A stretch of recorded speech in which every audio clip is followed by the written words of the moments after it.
महाभारत का युद्ध समाप्त हो चुका था। कुरुक्षेत्र की सूखी धरती पर बस मृत योद्धाओं की परछाइयां, टूटे रथों के अवशेष और हाहाकार बचा था। गांधारी अपने 100 पुत्रों के निर्जीव शरीरों को देखकर अकल्पनीय पीड़ाओं से भर उठी थी। उसके मन में एक ही सवाल था, जब कृष्ण सब कुछ कर सकते थे तो युद्ध रोक क्यों न सके। दुख और रोष ने मिलकर उसके भीतर एक अग्नि जला दी। उस अग्नि ने ही श्री कृष्ण के लिए शापात बनकर शब्द लिया।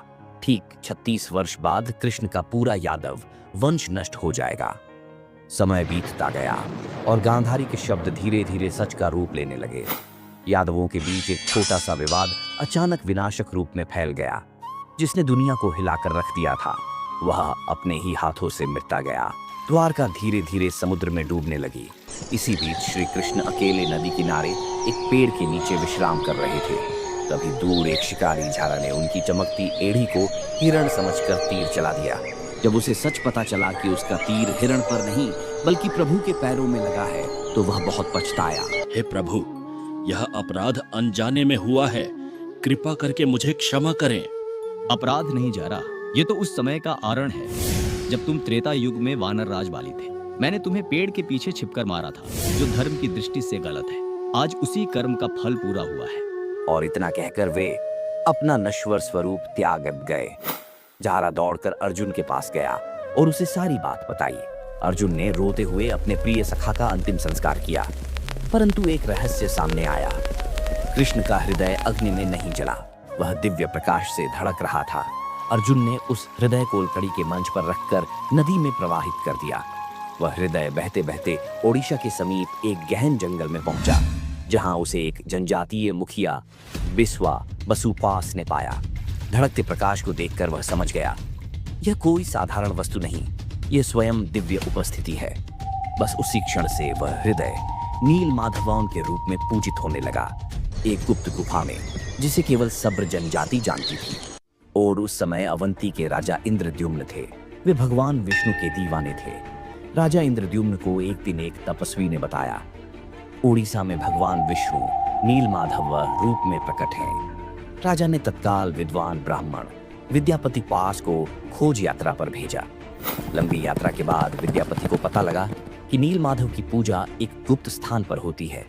वे बिस्वा बसु के गांव पहुंचे और वहीं गांव में रहने लगे। और कुछ ही समय विद्यापति को बिस्वा बासु बेटी ललिता से प्रेम होने लगा। वे दोनों का विवाह भी हो गया। विद्यापति ने ललिता से कहा, तुम अपने पिता से निवेदन करो कि मुझे एक बार नील माधव के दर्शन करवा दो। ललिता अपने पिता से बात करती है। बिस्वा बसु मान गए, लेकिन शर्त रखी। विद्यापति आंखों पर पट्टी बांधकर नील माधव के दर्शन कर सकता है। विद्यापति ने शर्त मान ली। दोनों नील माधव के दर्शन करने निकलते हैं, पर रास्ते में विद्यापति सरसों के बीज बिखेरता जाता है ताकि लौटकर मार्ग ढूंढ सके। गुफा पहुंचकर उसने पहली बार नील माधव की अत्यंत दिव्य छवियां देखी। विद्यापति ने सारी जानकारी राजा इंद्रद्युम्न को दी। कुछ महीनों बाद रास्ते में जो बीज बिखेरे थे, उसमें से पौधे उगने लगे। जब राजा स्वयं उस गुप्त गुफा में पहुंचे तो वहां नील माधव नहीं थे। राजा का हृदय टूटा गया, पर उस रात भगवान विष्णु ने उनके सपने में कहा, मैं अब नील माधव के रूप में नहीं मिलूंगा, पुरी जाओ। वहां मैं सुगंधित लकड़ी के विशाल तने के रूप में प्रकट होऊंगा।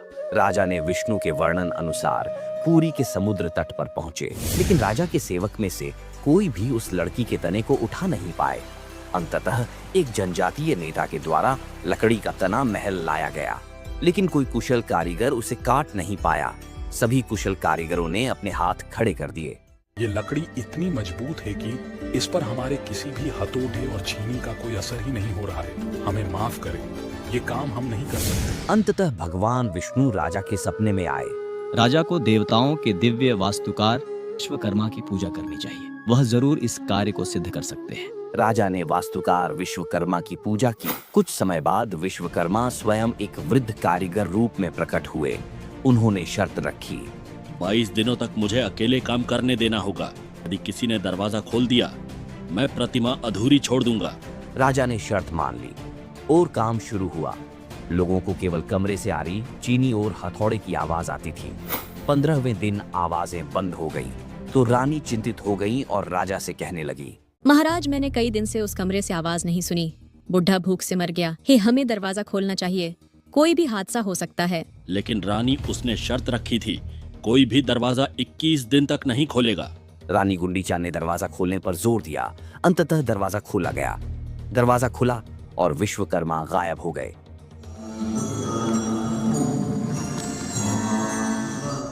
सामने थी 3 प्रतिमाएं, भगवान जगन्नाथ, बलभद्र और सुभद्रा, परंतु उनके हाथ पैर अधूरे थे। राजा काफी दुखी हुए, उन्हें पछतावा होने लगा। लेकिन तभी उन्होंने महसूस किया कि जगन्नाथ की प्रतिमा के भीतर से धड़कता हुआ हृदय का कंपन आ रहा है। वही कृष्ण का हृदय, नील माधव का प्रकाश, युगों की यात्रा पूरी कर चुका था। आज जो प्रतिमा जगन्नाथ धाम में स्थापित की गई, हे वो भगवान जगन्नाथ से जानी जाती है।